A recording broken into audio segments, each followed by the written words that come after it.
Now we're going to take up one little preposition, to, and another, as. And if you catch this, it will change your whole way of praying. Now mark this well, because this is going to be a very, very important point in your life if you catch it. Don't ever misunderstand what I'm saying.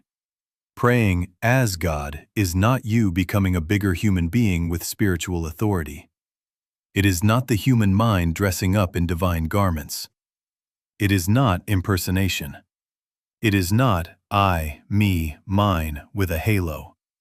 Do you see that? The habit of praying to God is the habit of distance. It says, God is over there and I am over here. God has what I lack. Perhaps if I am good, God will send some across. Therefore, praying to trains the mind to outline, to bargain, to fear. Will I be heard? Will I qualify? Will I get enough? And all of that assumes a separation that is not in God, but only in our sense of God. Praying to is the language of pleading. It makes a beggar out of the son in his own house. Do you see that? As long as there is a to, there is an away from. And as long as there is an away from, there is the anxiety of getting, holding, and losing. Praying as God. Now wait, don't jump ahead. Don't turn this into ego. Praying as God is not a claim of personal divinity. It is a surrender of personal petition. It is the relinquishment of the whole bargaining posture.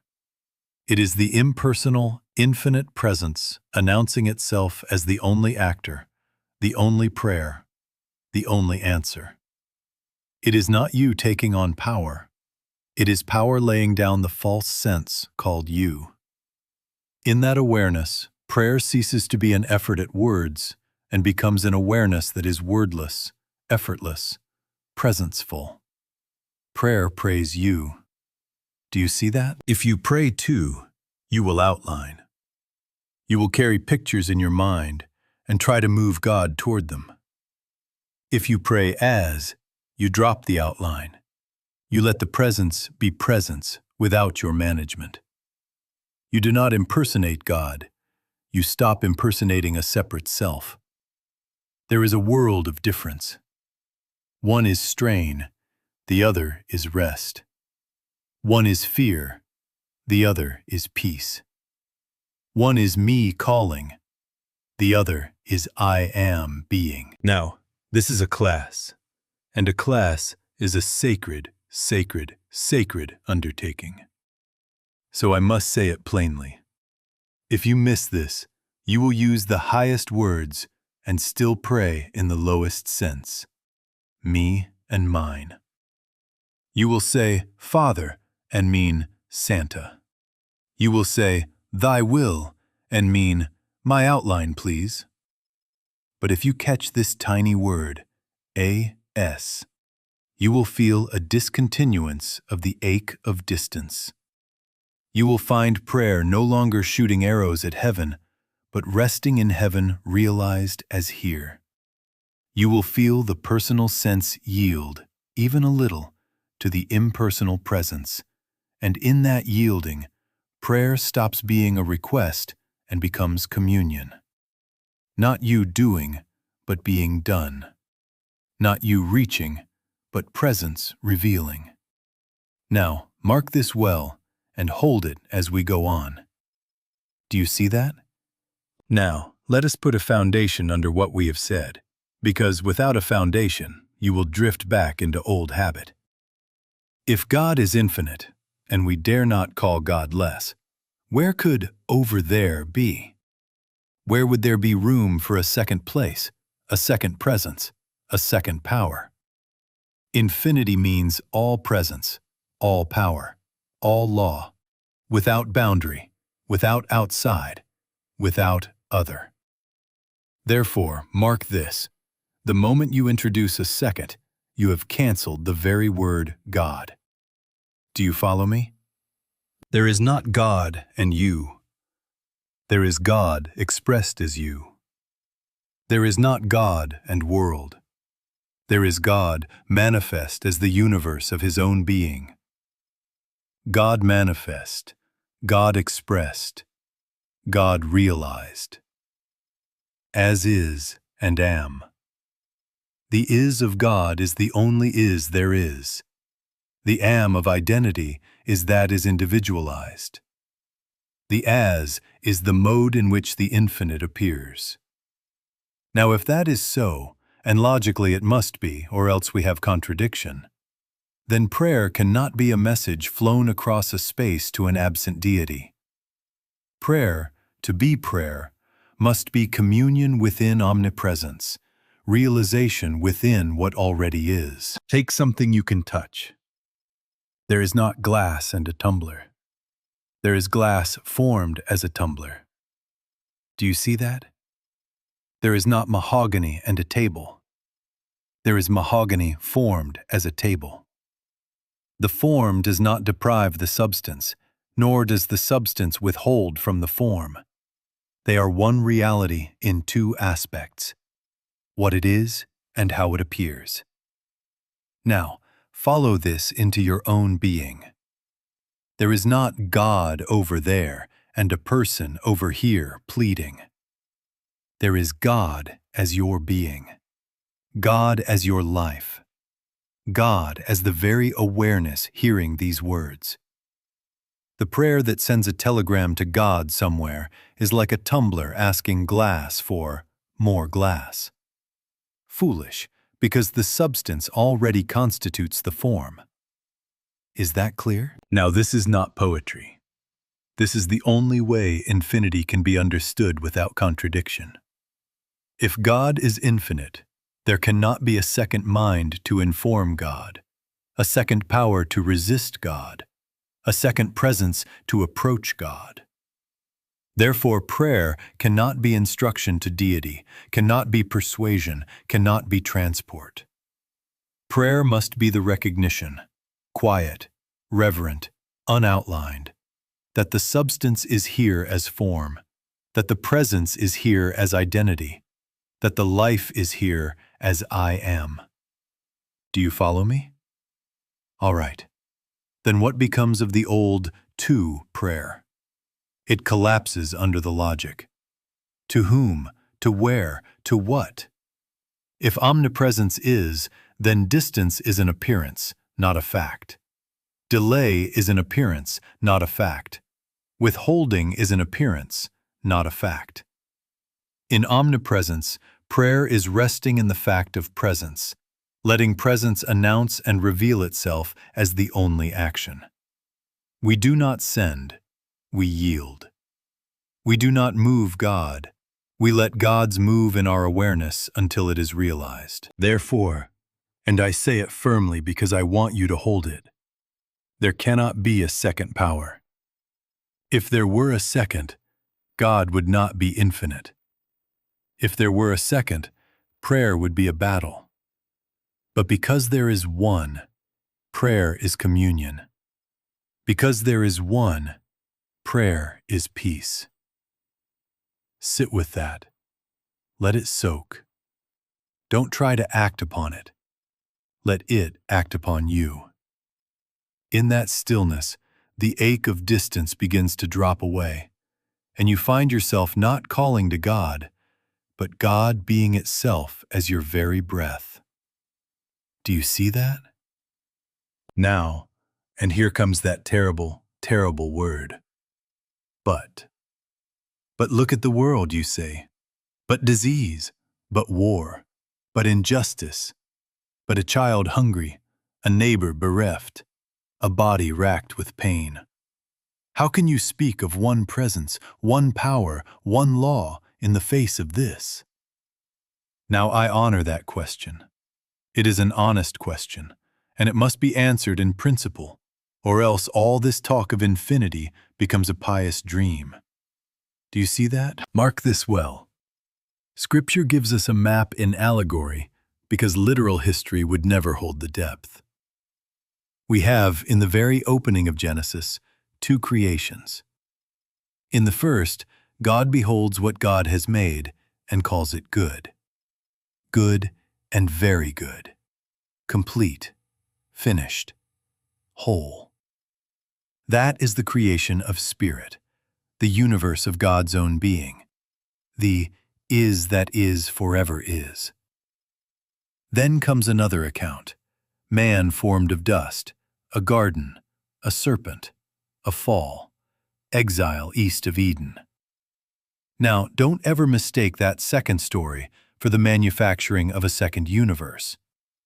It is the birth of a second sense, a second seeing, a second narrative in consciousness. It is the story of the human sense that ate of the tree of the knowledge of good and evil, and, in that very act, introduced division where God had not placed it. Do you follow? The fall is not a date on a calendar. It is the moment in your and my awareness when I, me, mine, sets itself up outside the Father's house and says, I will think my own thoughts. I will run my own life. I will secure my own safety. Right there begins the second creation, so-called. Not a creation of God at all, but a sense creation. A picture world born of separation in consciousness. And from that supposed center come the syndromes we all know too well. Fear and its children. Competition, aggression, hoarding, lack, disease, decay. Not because God authored them, but because in separation we live by our own shadow laws. Personal law, material causation, heredity as fate, contagion as power, accident as authority. Is that right? Do you see how the suffering lines up with the belief in two? Now, if you grant that second sense the dignity of reality, you will spend your years trying to fix God's perfect universe with human will. And you will fail, or succeed narrowly and fear losing what you've gained. We are not going to fix a dream by wrestling its shapes. We are not going to argue with the mirage to make it give us water. We return the prodigal, not by forcing the far country to become home, but by waking up. I will arise and go to my Father, by seeing what is true already. That is our way. Not denial by bravado, not positive thinking, not mental coercion, but a yielded recognition. One presence, one power, one law, and no second alongside. As we awaken, the second creation is found to be a picture in thought, a hypnotic suggestion, and we begin to live from the first. The realized is of God. And then prayer changes again, not pleading for rescue from a universe gone wrong, but resting in the home that never moved, until the ache of the far country dissolves and peace testifies, I am home in thee. Do you see that? Now we must take up a point that, if you do not grasp it, will tie you to struggle for the rest of your days. Mark this well. Error, discord of any kind, appears, and it can appear with thunder, with pain, with headlines. But it has no divine law to sustain it, no cause in God to perpetuate it, no substance out of which to be fashioned. It persists only as a hypnotic suggestion in thought, a picture held in the human sense that sees too and believes what it sees. Do you see that? This is not an evasion. This is the nature of error. There is no principle, no God law, no reality expanding it. Without belief, it has no breath. Without attention, it has no stage. Take your eyes for witnesses, faithful and unfaithful at once. Out on the straight track, you see the rails meet in the distance. They do not meet. You could walk 1,000 miles and never arrive at the point of meeting. Your eyes present a compelling picture, but there is no law, none whatsoever, commanding rails to converge. Is that right? On the ocean you see a perfect rim, a hard horizon, and centuries ago it terrified navigators who believed they might sail off. There was never such a rim. The sky seems to rest upon the mountain, blue upon gray, as if heaven and earth were pressing together. They are not touching. You are not asked to fight the horizon or push the sky off the mountain. You are asked to understand the nature of the appearance. It is appearance without law. It is a picture, not a power. Now carry that into the field where your heart trembles. A pain screams. A bank account shouts lack. A newspaper declares catastrophe. The picture is vivid, and I will not mock the feeling that rises with it. But if, at that moment, you concede to it law, you have crowned it. If you treat it as a second power, you will have to battle it with a second power, and you will lose the peace even when you win a symptom. If you make error a power, you'll spend your life wrestling shadows. Don't do it. Do you see that? What then is our way? We do not fight appearances as powers. We see through them as lawless images. The instant you begin to contend, God, change this, stop that, remove this, you are praying to the picture. You are energizing it with your fear and your faith in it. You are affirming that it is something real needing divine intervention. And God, being infinite, being all, is not a mechanic called in to repair a second universe. Prayer that begins with, God, change this, has already granted reality to this. Prayer as communion refuses the premise. It rests in the one presence and the one law until the hypnosis breaks. Therefore, when the claim comes, and it will come to every one of us in some costume, you quietly, firmly, reverently refuse it a throne. Not by shouting at it, not by arguing with it, but by knowing its nature. A picture without law, a suggestion without principle, a noise without cause. You turn from it to the is of God. You let the presence announce itself, not to fix a thing, but to be itself as peace. And as peace is realized, the picture loses authority. Sometimes it fades. Sometimes it remains as a shadow without sting. But the government is returned to God, and your heart knows, even before the scene aligns, I am home in thee. Do you see that? Now we must say, and say it plain, because this is the safety rail without which you will fall into a ditch. Don't ever misunderstand. Praying as God does not mean saying, I am God, as a personal ego, and then issuing orders to life. It does not mean you take the first-name basis with the universe and start commanding weather, bodies, and bank accounts. That is the very arrogance born of the second creation, the human mind enthroning itself. If you go that road, you will use spiritual words to do mental magic, and you will call it prayer. Don't do it. Do you see that? Praying as God means exactly this. You yield personal petition and let the impersonal, infinite presence pray through your consciousness. You step back, you step out of the way, and the Christ of your own being becomes the activity.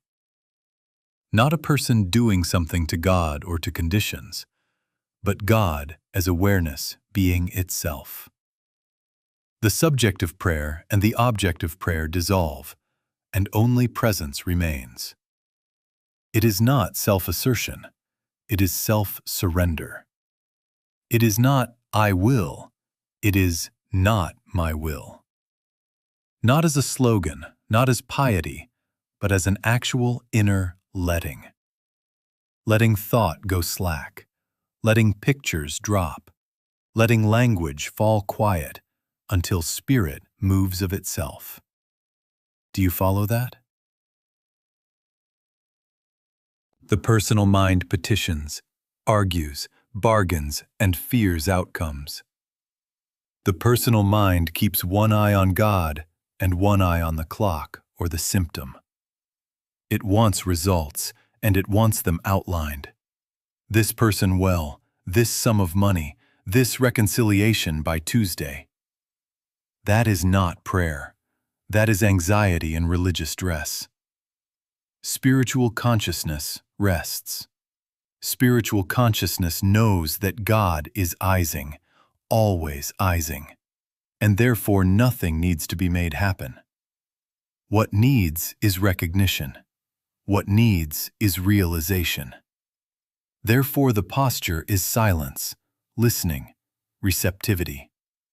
It is not a performance. It is an awareness. Speak, Lord, thy servant heareth. And then we hear, not words, not messages for the scrapbook, but a hush, a peace, an unmistakable weight of presence that announces, I am. In that, prayer is completed without a syllable. Do you see? Now mark the rhythm, because you will need it in the pressure of the hour. Not asking, not outlining, not trying to make something happen. Abiding, recognizing, letting grace act. Not pleading, not persuading, not projecting mental images. Resting, yielding, witnessing. Over and over and over, until the habit of self-will thins and the activity of Christ takes the field. And when Christ takes the field, you are no longer praying as a someone. You are being prayed. The initiative has changed hands. The government is His. And that is safety. Please hold this as sacred. Praying as God never puts a personal stamp on divine power.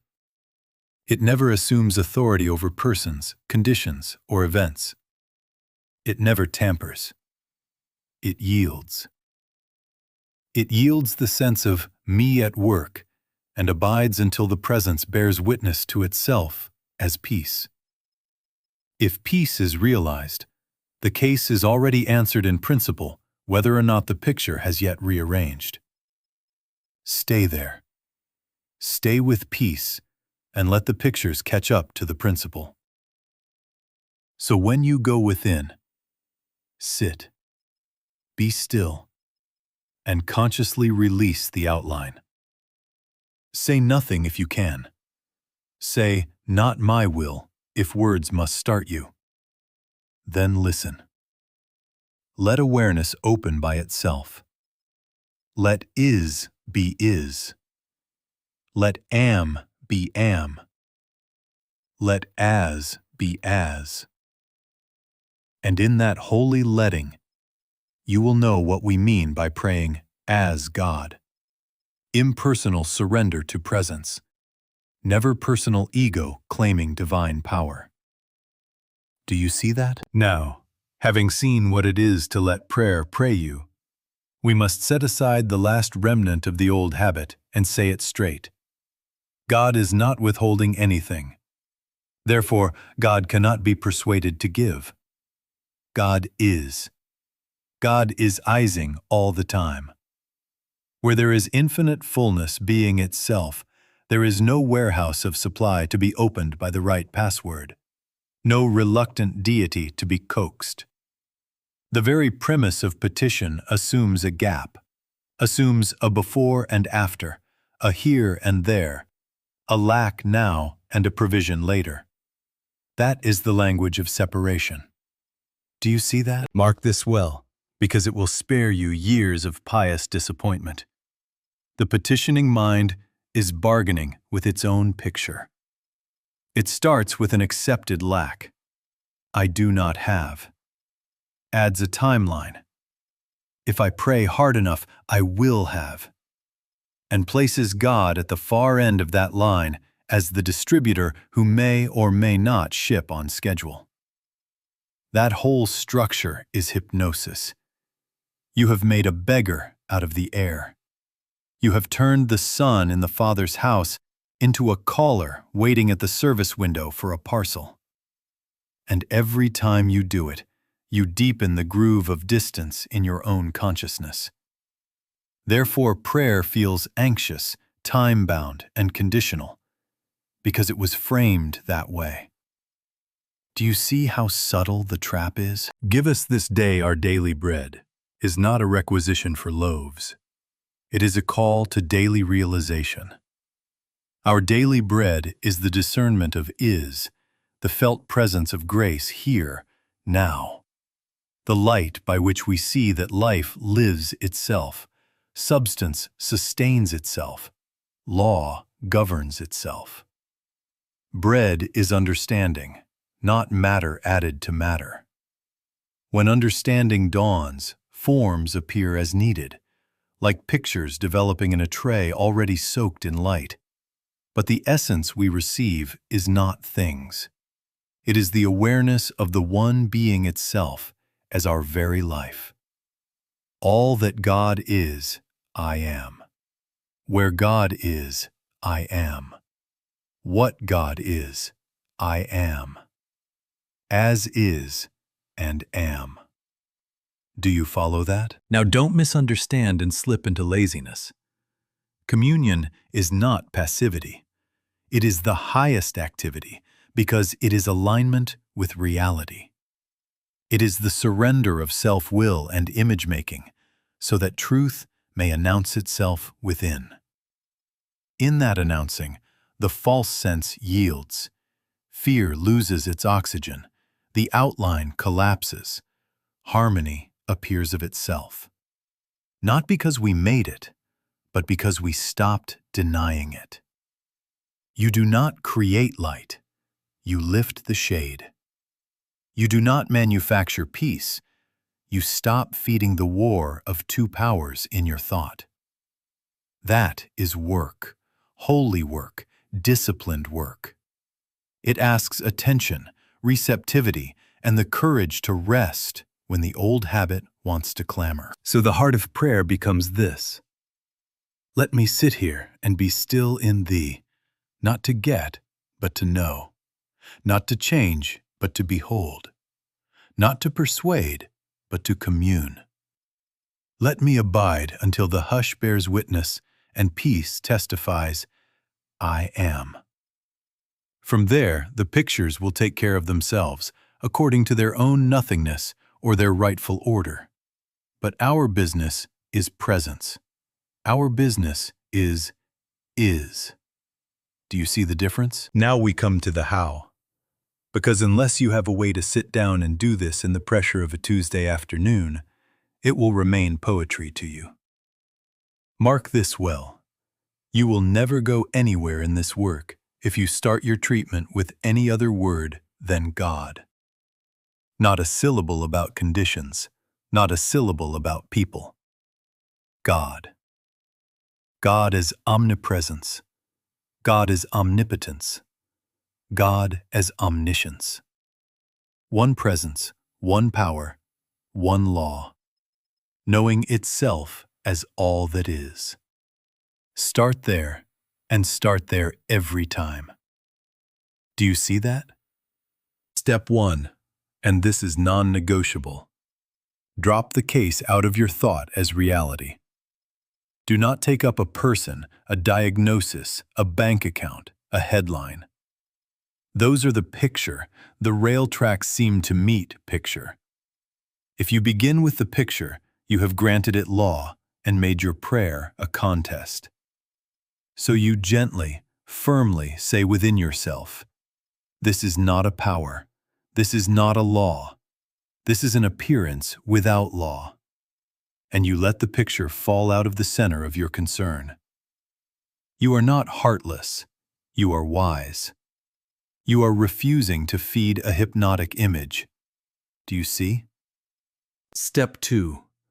Acknowledge only one presence and one law. Let your inner word be clean. God is the only cause, the only substance, the only action.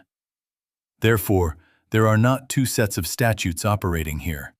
No germ law, no law of contagion, no law of heredity, no law of accident, no cycle law in economics rising and falling like a tyrant over God's universe.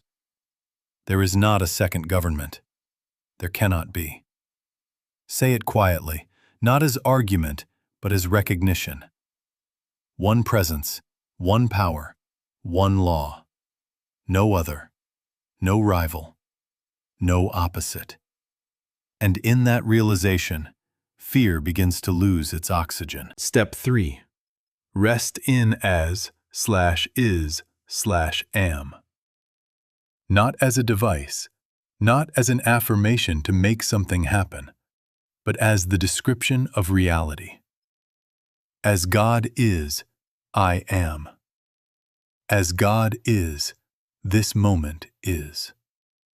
The substance constitutes its form. The presence constitutes its appearing. There is not God and then some fragile you hoping to be included. There is God as the I that hears and sees and breathes. Sit with this. Let as be as. Let is be is. Let am be am. Do you follow that? Step 4.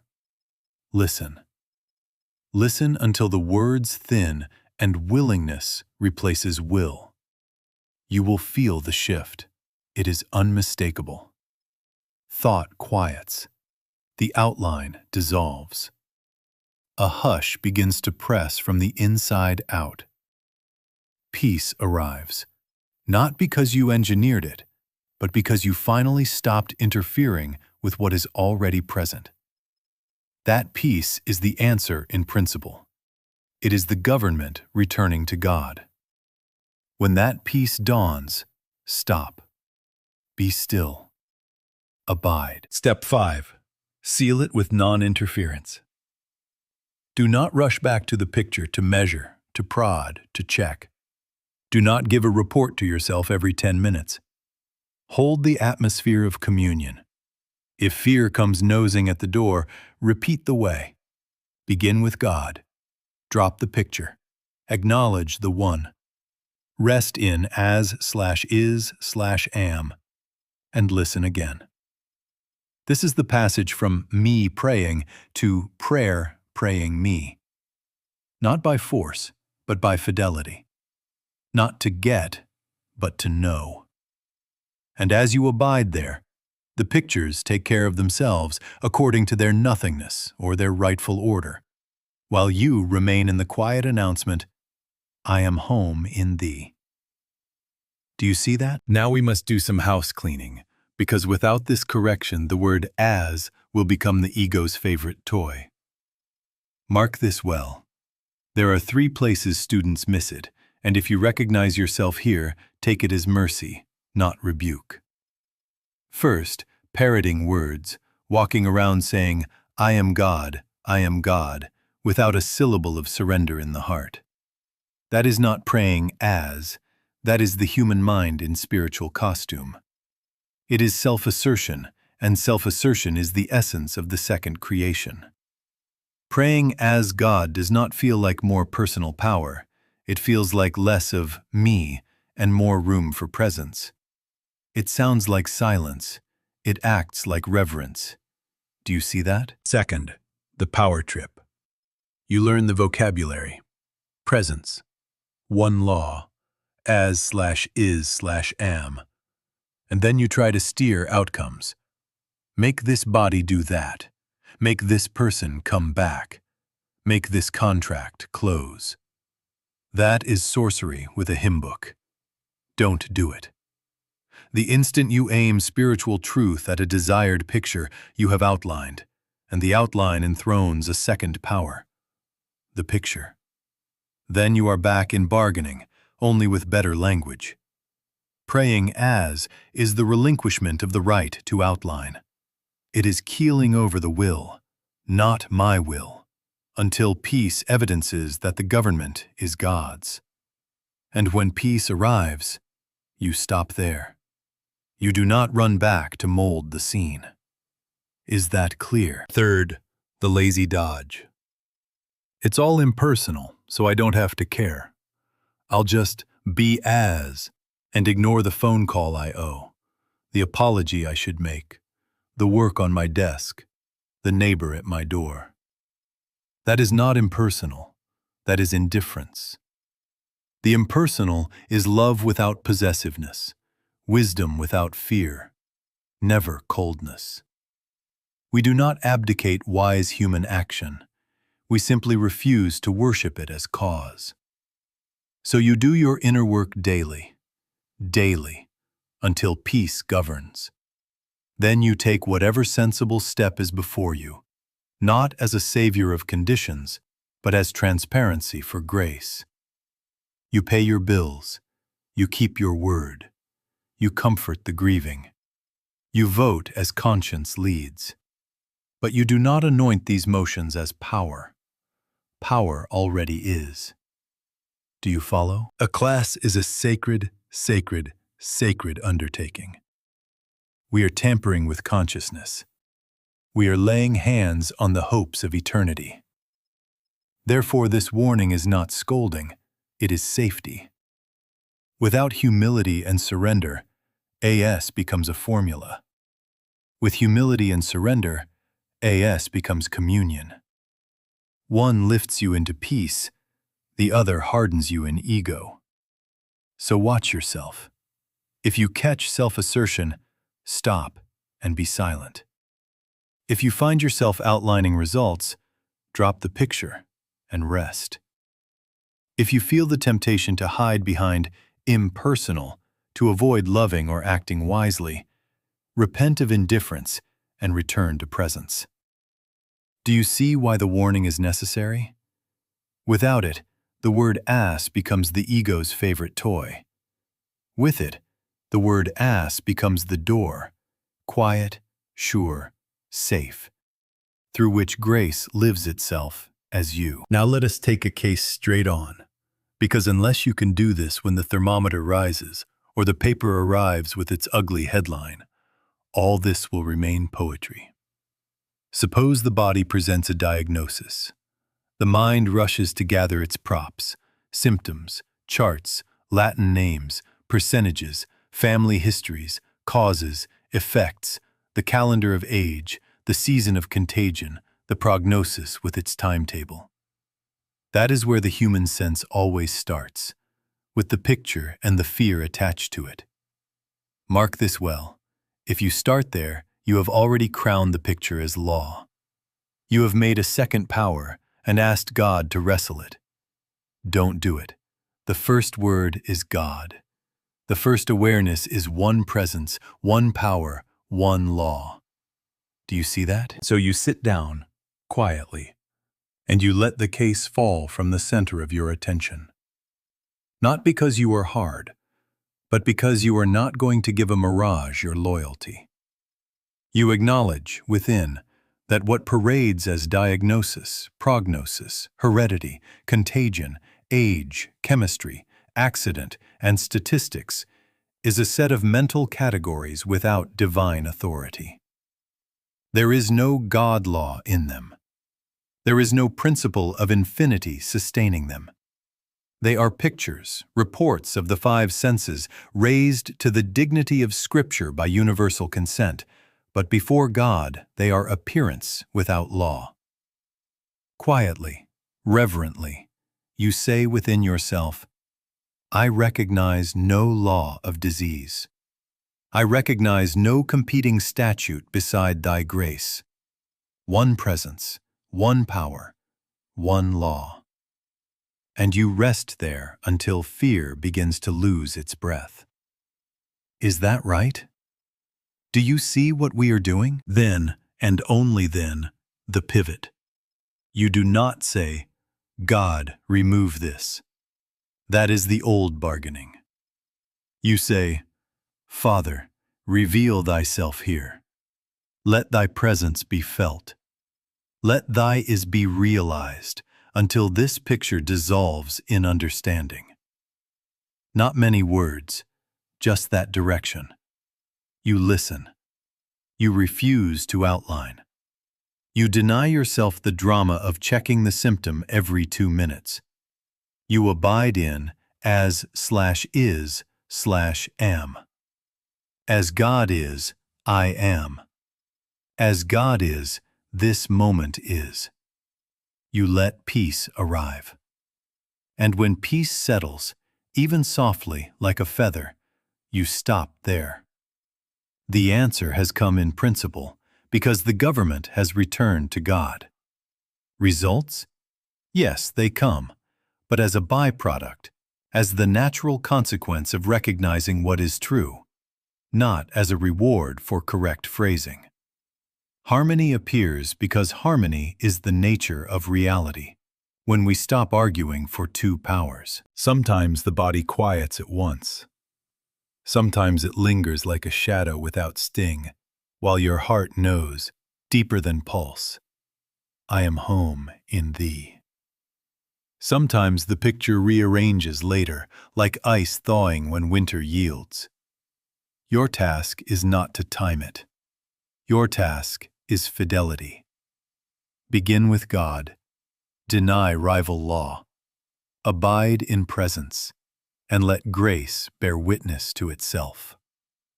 Do you follow that? And because we are not monks of indifference, I give you this street assignment. When you see someone burdened, on a bus, in a clinic, at a desk, do not pass by in pious aloofness, and do not invade with personal will or pity. Quietly, within, lift them into the light of what is. One life here, one law here. Father, reveal thyself here. No fixing, no meddling, no mental fingers pushing pieces about. Just yielding to presence until love, impersonal and warm, fills the atmosphere. Then walk on, leaving no footprint but peace. This is how every claim is met. We refuse it law. We refuse it power. We abide until presence is realized and the picture loses authority. Not by might, not by outline, but by the holy inevitability of one being one. And then the heart, recognizing its country, whispers without effort, I am home in thee. Do you see that? Now we come to the rhythm of it. Because unless you establish a rhythm, you will only pray when frightened, and frightened prayer is bargaining, not communion. Mark this well, 2 or 3 times a day, morning as you rise, midday as the world tugs, and evening before sleep, you sit in silence for a few moments until prayer ceases to be an event and becomes your atmosphere. Not an emergency measure, not an occasional inspiration, but a daily abiding that wears a groove in consciousness where grace loves to flow. Do you see that? What do you do in those minutes? You do not think about problems. You do not rehearse needs. You do not affirm to convince yourself. You begin with God. Quietly, reverently, you acknowledge one presence, one power, one law. You let the case, the person, the condition fall out of the center. Appearance without law. You rest in as/is/am.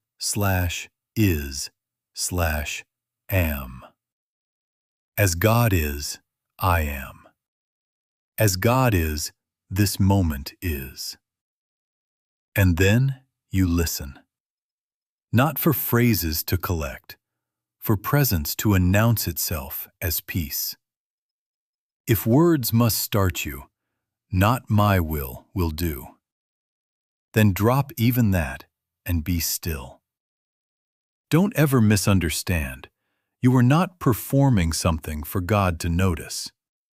You are yielding so that what is already true may be realized as your very awareness. Now the mind will wander. Of course it will. The personal sense has been the chief actor for a long time and likes its stage. When thoughts parade by, shopping lists, old conversations, the symptom scorecard, do not fight them and do not follow them. Recognize their nature, pictures without law. And gently, gently, bring your attention home. Now, now, now, God is. Again the breath, the hush, the willingness. Let the thought clouds pass across a sky that is not perturbed by clouds. Each return is practice. Each return is fidelity. Each return thins the habit of self and thickens the habit of peace. Is that right? Do you see how simple and how exacting it is? Beware spiritual impatience. The personal sense wants quick proof, fireworks, dates on a calendar. Spiritual consciousness ripens. It ripens by steady exposure to light every single day of the week, until there is a soft breaking through where once there was only effort. You are not timing God. You are letting go of time. You are not testing truth. You are letting truth test you, until the restless will yields. If, after 5 minutes, you say, "Nothing happened," start again later. If, after 5 days, you say, "No change," keep to your appointments. Faithfulness is your part. Revelation is God's. And here is the mercy. Breakthroughs come when you stop trying to make them come. They arrive like morning, quietly, whether you are looking out the window or not. One day, you will notice that the old anxiety is not running ahead of you. The atmosphere of your day is different. You walk in a hush that is not fragile. Prayer has become your climate.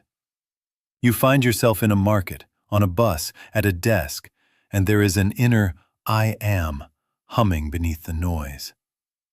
Then the periods of silence are not escapes, they are homecomings, and the world feels housed in God. Continue, morning, midday, night, until the personal sense breaks, and peace, firm and gentle, prays without words, "I am home in thee." Do you see that? Now as we come to the close, let us see the whole road at once. We began with a tiny word and found a universe in it. From praying to God, which assumes distance, to praying as God, which reveals union. From petition and its bargaining, to communion and its rest. From fighting error as a second power, to seeing through appearance as lawless picture. The end of this way is not improved conditions first. The end is homecoming, the prodigal returning to the Father's house within. Consciousness waking to the fact that it never left. Conditions, yes, they follow like shadows follow form. But the prize is the presence, not the picture. Do you see that? Now mark this well one last time, because it will save you from the worst ditch of all. Praying as God is not domination by a spiritualized ego. It is not the little I finding a bigger lever. It is the disappearance of the personal sense in the light of the impersonal Christ. It is the hush of not my will until the only will reveals itself as peace. Where there is outlining, there is the old beggar with a new vocabulary. Where there is coercion, there is the second creation insisting on its own importance. Leave that at the door. Enter the Father's house unarmed. Enter as listening, as surrender, as transparency for grace. Do you follow? Let us, just for a moment, be still. No outlining, no asking. Only the felt presence of is. Quietly within acknowledge. One presence, one power, one law. Let the pictures drain of authority. Let as be as. Let is be is. Let am be am. Wait. Listen. Not for a word, but for the weight of peace. The soft inevitability of being itself. And when the hush touches, however lightly, stop there. Do not chase it. Do not label it. Let it have you. Let it pray you. Is that right? Do you feel that? Now, go out gently and faithfully. 2 or 3 times a day keep your appointment, whether fireworks appear or not. Walk humbly. No formulas, no pride. Ready to listen within before you move without. Meet the pictures that arise. Body, bank, family, nation. Not by crowning them as law, not by arguing with them as power, but by standing still in presence until love, quiet and sure, governs you. Then let life show its fruits without strain. You do not time grace, you trust grace. You do not perform prayer, you abide as prayer. And as you abide, the heart will know its country and will say without effort, without words, without end, I am home in thee. Do you see that? I am home in thee.